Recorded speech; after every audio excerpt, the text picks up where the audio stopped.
Bwana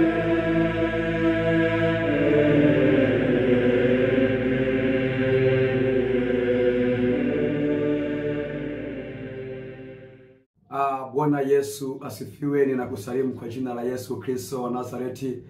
Mungu ni mwema, Mungu ni mwaminifu, ameendelea kutupa neema na kibali cha kuendelea kuwepo katika siku ya leo. Namshukuru sana Mungu kwa ajili ya neema hii na kwa ajili ya kibali hiki ambacho ametupatia ama amenipatia cha kuwepo katika siku ya leo. Kama kawaida, kwa majina yangu ninaitwa Mchungaji Jackson Komando. Leo kuna kitu ambacho nataka tuje tuangalie kuhusu nini? Kuhusu vipindi vitatu vya uasi mbinguni. Vipindi vitatu vya uasi mbinguni. Hivi unajua kwamba ni mara tatu malaika wamewahi kuasi. Mara tatu malaika wamewahi kuasi, kumwasi Mungu mara tatu. Kwa hiyo nataka tuje tuangalie vipindi hivyo vitatu vya uasi mbinguni kwa mujibu wa neno, tutaangalia neno. Lakini kwa bahati mbaya kipindi cha kwanza hakijaandikwa, lakini tunajua kilikuwepo sababu tunaona pale mwanadamu alipoumbwa alikuwa tayari shetani ameshaasi. Shetani ameshaasi pale mwanadamu alipoumbwa. Kwa hiyo ndio maana shetani alikuwepo, alikuwa alishatupwa kutoka mbinguni. Kwa hiyo Mungu alipoumba mwanadamu tayari shetani alikuwepo. Kwa tunajua kuna kipindi cha kwanza ambacho kilikuwepo cha uasi mbinguni, kipindi cha kwanza cha uasi mbinguni. Lakini tukiangalia kwenye kitabu kile cha Ezekieli sura yake ni ya 28, mstari wake ni wa 14. Ukisoma pale utaona habari za shetani. Mungu anamtaja kama kerubi afunikaye. Subiri tuangalie Ezekieli sura ya 20. Ezekieli sura ya 28. Ezekieli sura ya 28 mstari ule wa 14. Ezekieli 28 mstari ule wa 14. Neno la Mungu linasema hivi. Neno la Mungu linasema hivi. Wewe ulikuwa kerubi mwenye kutiwa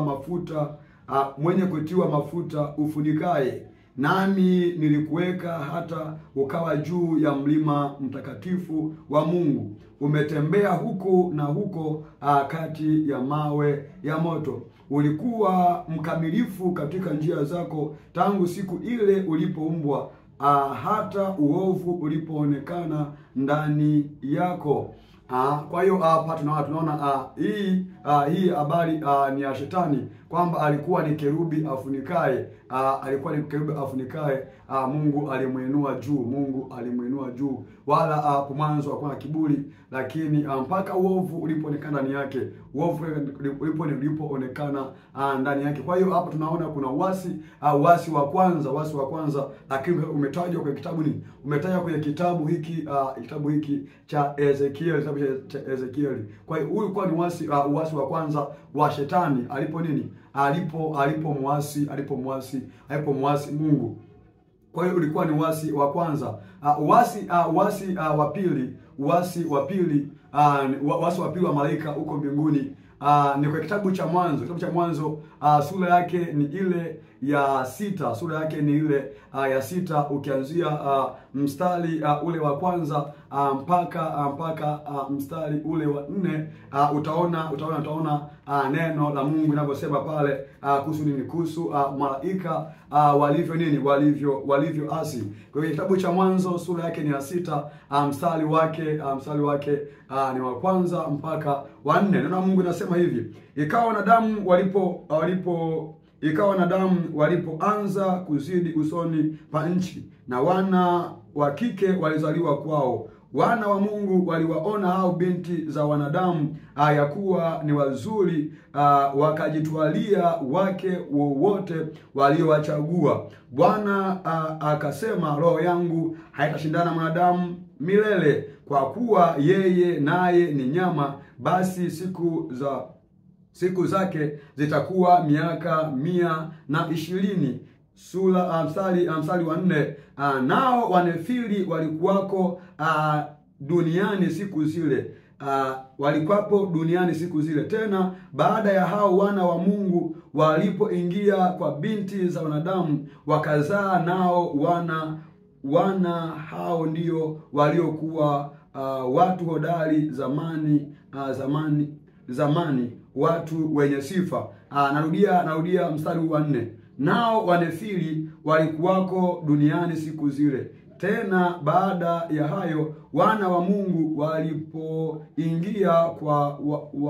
walipoingia kwa binti za wanadamu, wakazaa nao wana hao ndio waliokuwa watu hodari zamani, watu wenye sifa. Kwa hiyo hapa tunaona hapa wanatajwa, hawataji kama malaika, lakini wanatajwa ni kama nini? Kama wana wa Mungu, wanatajwa kama wana wa Mungu. Wana wa Mungu wakawaona binti za wanadamu kwamba ni wazuri, wakajitwalia wake walio wahitaji. Kwa hiyo walipoingilia hawa mabinti za wanadamu, wao wakazaliwa watu hodari. Ndio hawa manefili, watu hodari, watu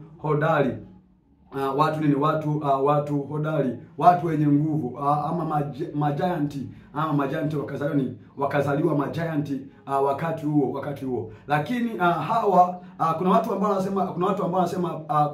ambao unishawahi kuwasikia wanasema kwamba hii hapa kwamba hawa hawakuwa ni malaika, walikuwa ni wana wa Mungu. Kwa sababu gani? Kwa sababu mtu yoyote akishaokoka anafanyika kuwa mwana wa Mungu. Kwa hiyo anafanyika kuwa mwana wa Mungu.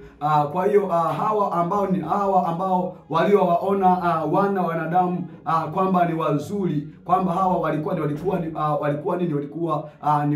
wana wa Mungu, walikuwa ni binadamu ambao walikuwa wenyewe labda tuseme kwa sasa tuseme kama walikuwa wameokoka, walikuwa wameokoka. Kwa hiyo kuna watu ambao wanasema hivyo, lakini ukiangalia kwenye hapa kwa haraka ili kwamba upate majibu kwamba hawa walikuwa ni wanadamu ama hawa walikuwa ni wanadamu ama walikuwa ni malaika.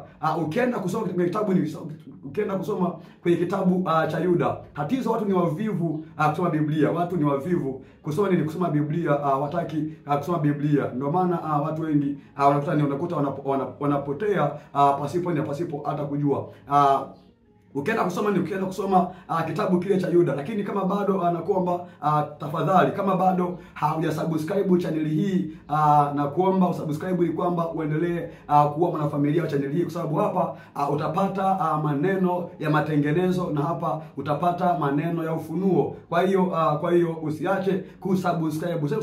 Usiende kusubscribe kwenye vitu ambavyo havina msingi wa imani yako ya kiroho, ambapo panapotajwa Mungu.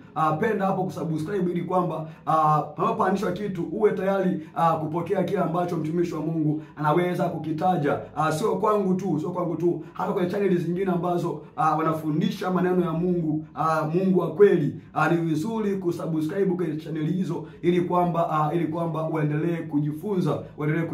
Usiwe mwana wa Mungu alafu habari za mbinguni utaki hata kuzisikia. Kwa hiyo kama bado haujasubscribe, tafadhali na kuomba usubscribe.